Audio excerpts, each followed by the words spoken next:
காஞ்சிபுரம் ஸ்ரீ ஏகாம்பரநாதர் சுவாமி திருக்கோவிலில் மூலவர் சன்னதிக்கு பாலாலயம் இன்று நடைபெற்றது. மூலவர் மணல் லிங்கமான ஏகாம்பரநாதர் சுவாமியை மகா கும்பாபிஷேகம் விழாவிற்கு பிறகே தரிசிக்கலாம்.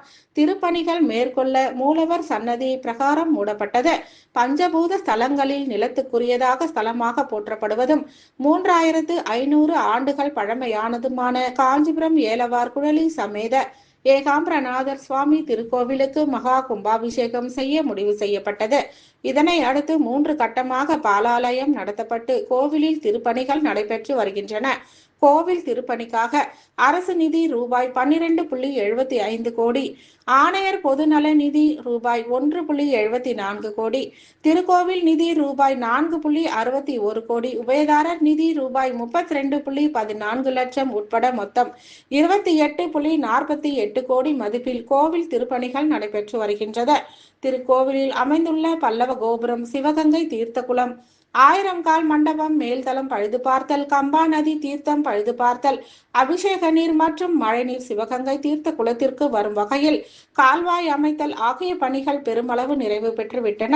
தெற்கு ராஜகோபுரம் பழுது பார்த்தல், 3ஆம் பிரகாரம் தரைத்தளத்தில் கருங்கல் அமைக்கும் பணி, 4 மற்றும் 3ஆம் பிரகாரத்தில் மதில் சுவர் அமைக்கும் பணி, நடராஜர் சன்னதியும் 1000 கால் மண்டப பணியும் பழமை மாறாமல் புதுப்பித்தல் ஆகிய பணிகள் நடந்து வருகின்றன.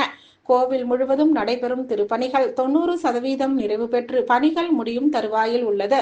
இந்த நிலையில் 4வது கட்ட பாலாலயம் காலை நடைபெற்றது.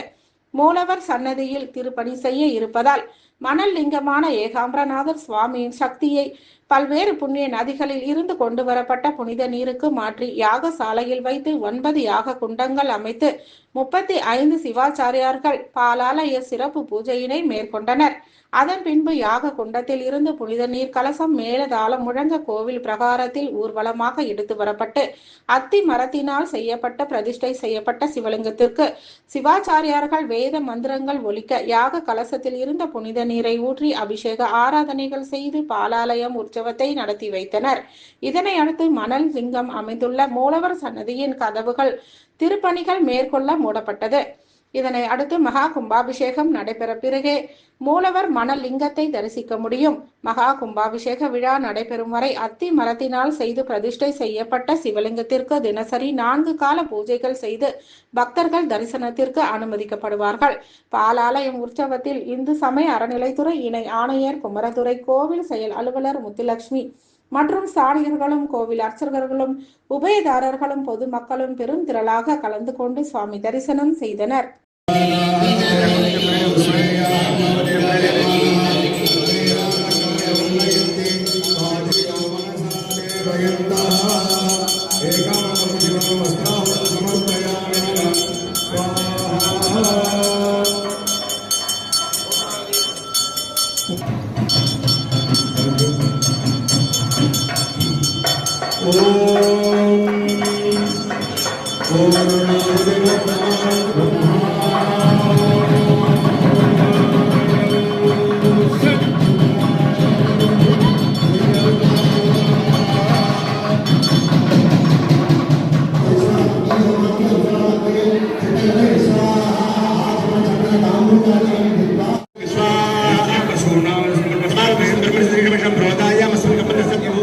स्वाहा